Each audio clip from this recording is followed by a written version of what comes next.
Bismillahirrahmanirrahim. Assalamualaikum warahmatullahi wabarakatuh. Alhamdulillahirabbil alamin. Alhamdulillahi wa kafa wassalatu wassalamu ala nabiyil mustafa wa ala alihi wa sahbihi ahli tuqa wal wafa. Asyhadu an la ilaha illallah wahdahu la syarika lah wa asyhadu anna Muhammadan abduhu wa rasuluh. Allahumma salli ala habibir rahman adada ma yakunu wa ma qad kan.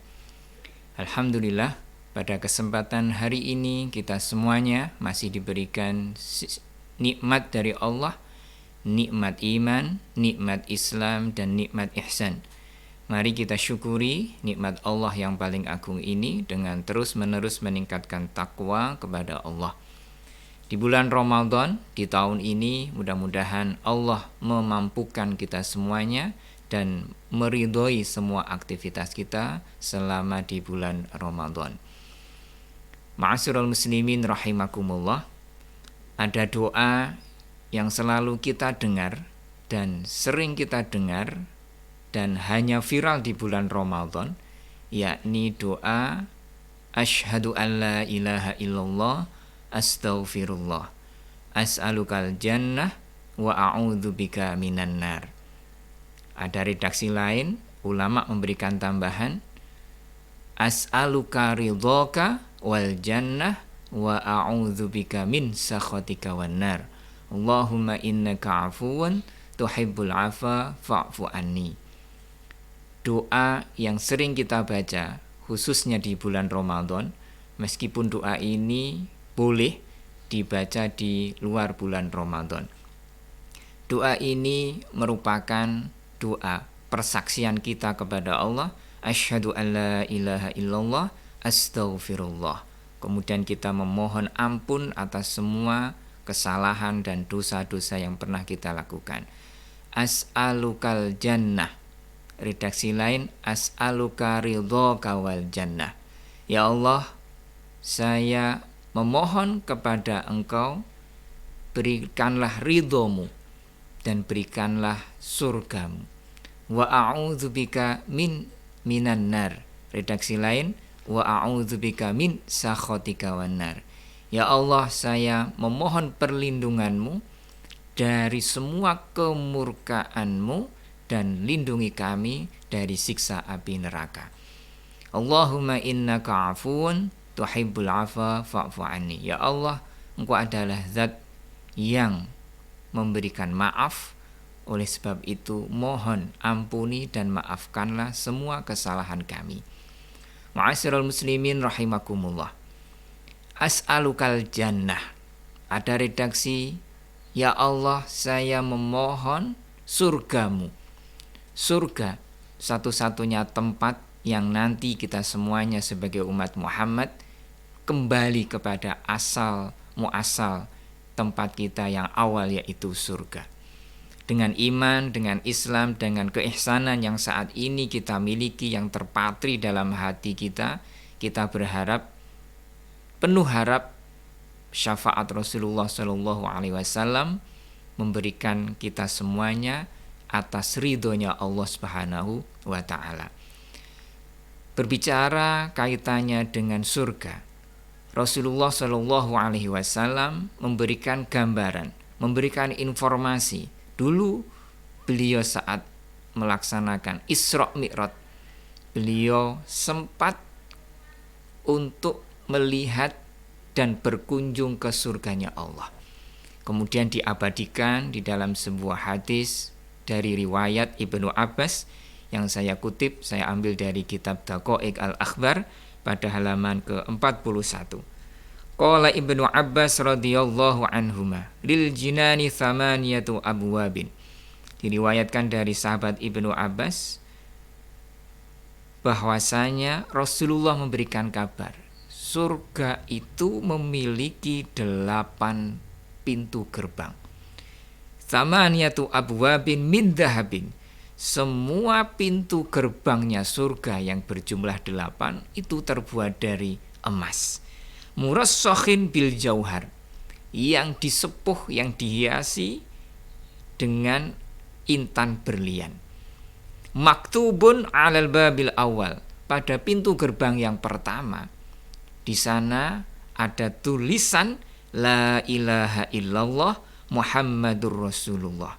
Nabi kita, Nabi Agung Muhammad sallallahu alaihi wasallam, jasadnya, ruhnya masih tinggal dan hidup di bumi, ternyata namanya sudah terpatri, sudah tertulis pada pintu gerbang surga yang pertama. La ilaha illallah Muhammadur Rasulullah.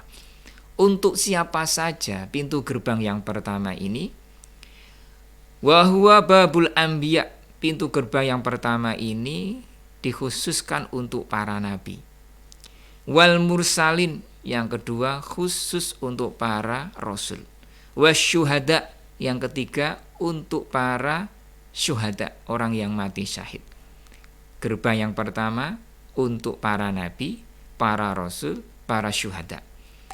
Dan kategori yang keempat, pintu gerbang yang pertama ini untuk wal askhya, orang-orang muslim mukmin yang dermawan. Orang muslim mukmin yang dermawan, yang meninfakkan, mensedekahkan, mengeluarkan hartanya, kekayaannya untuk berderma membantu syiar agama Islam. Wal askia, orang-orang yang dermawan, kelak Allah akan memberikan jaminan masuk surga melalui pintu gerbang yang pertama bersama para nabi, para rasul, para syuhada, dan para dermawan-dermawan mulai generasi pertama sampai di akhir zaman. Ma'asyiral muslimin rahimakumullah. Sejarah mencatat keberhasilan Rasulullah dalam berdakwah. Salah satu kuncinya yaitu support daripada sahabat-sahabat. Utamanya sahabat-sahabat yang kaya raya, yang miliarder. Ada sahabat Abu Bakar, ada sahabat Umar, ada sahabat Utsman bin Affan, ada sahabat Abdurrahman bin Auf, dan ada istri baginda Rasul Sayyidah Khadijah. Itu adalah semuanya dari sekian sahabat-sahabat yang miliarder dan militan dalam rangka berbagi, bersedekah untuk syiar agama Islam. Maka salah satu motivasi kita semuanya, Islam bisa maju, Islam bisa berkembang. Islam bisa maju berkembang secara baik dan maksimal harus didukung dengan jiwa-jiwa umat Muhammad yang dermawan, yang hobinya berinfak, yang hobinya bersedekah, yang hobinya memberikan sebagian rezeki yang dimiliki untuk agenda syiar agama Islam. Ma'asyiral muslimin rahimakumullah.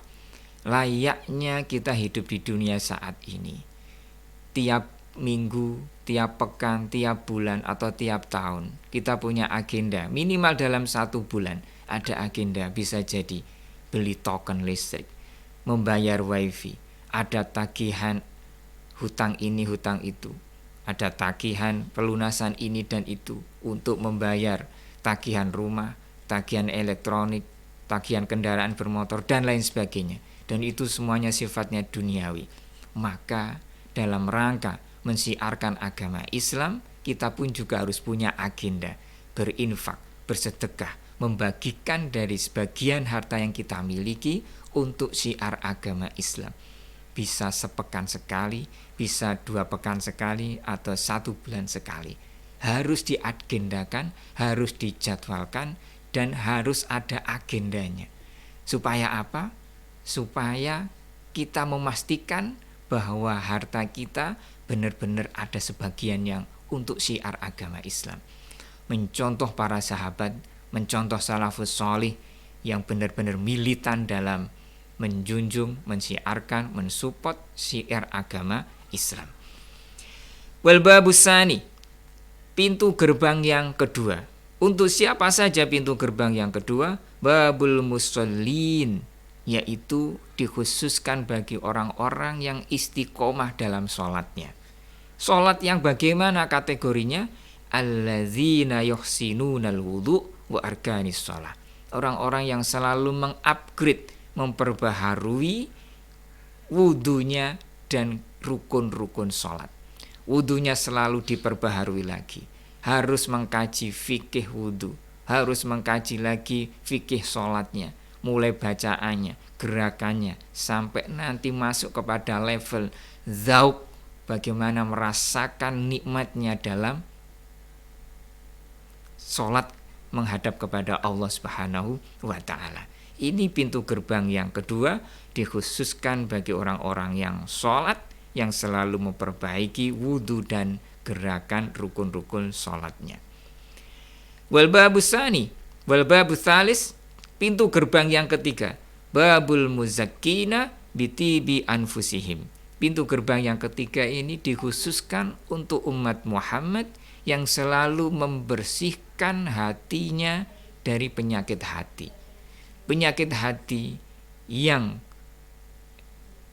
contoh penyakit hati, ada kesombongan, ada riya, ada takabur, ada ujub, ada sum'ah, ada hubud dunya, dan penyakit-penyakit hati yang lain.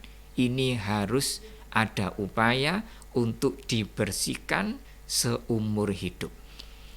Wal babur rabi', pintu gerbang yang keempat, babul amirina bil ma'ruf wan nahina 'anil munkar.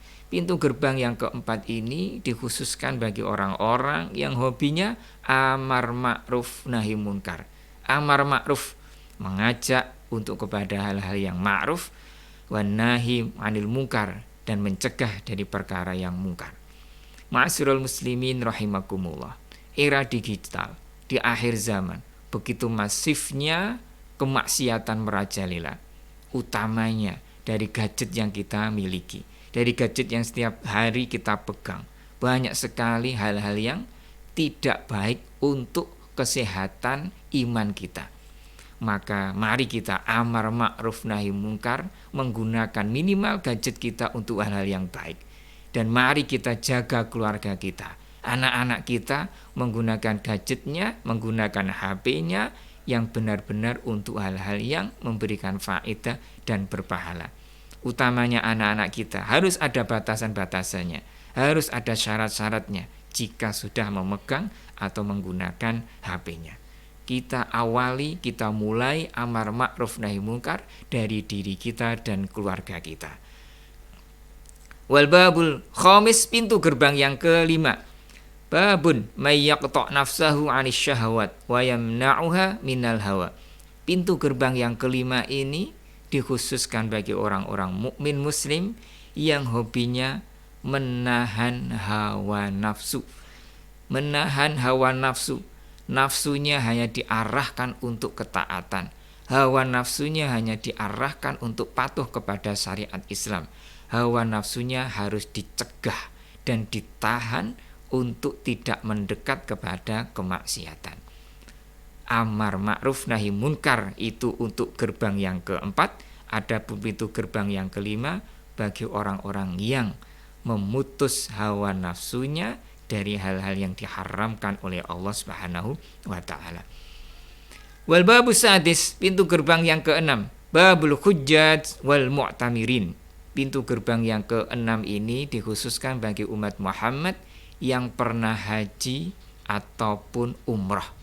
Mudah-mudahan kita semuanya dimampukan oleh Allah untuk ziarah Mekah dan Madinah, mengerjakan haji sekaligus umrah beserta keluarga kita, beserta famili dan sanak kerabat kita.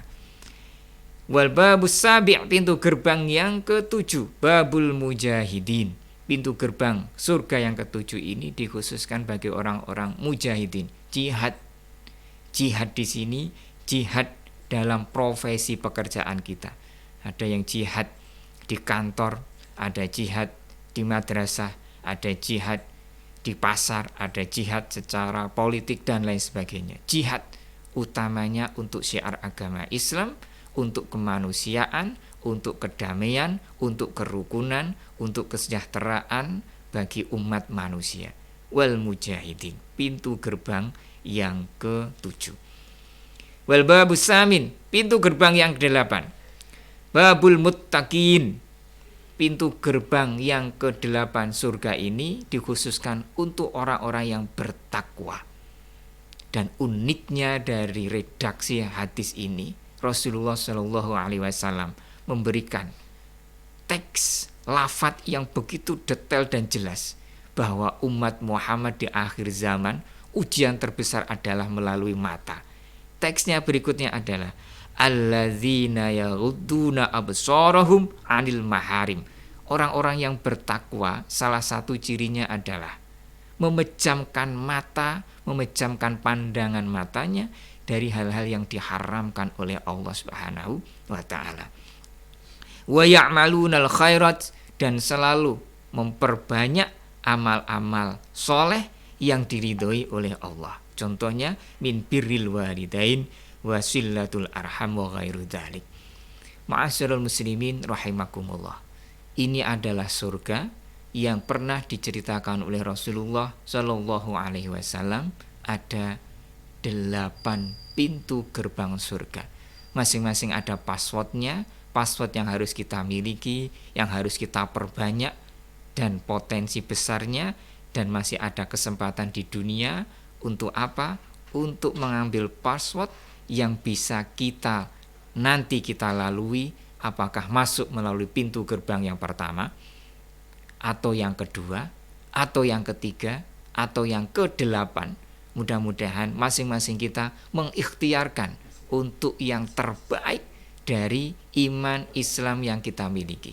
Selagi ada kesempatan, selagi ada waktu, dan selagi ada iman yang terparti, mari kita maksimalkan untuk beribadah kepada Allah Subhanahu wa taala. Ma'asyiral muslimin rahimakumullah. Mudah-mudahan yang singkat ini disertai hidayahnya Allah, mudah-mudahan yang singkat ini disertai ma'unahnya Allah, dan mudah-mudahan kita semuanya husnul khotimah. Husnul khotimah sebagai anak yang selalu berbakti kepada orang tua.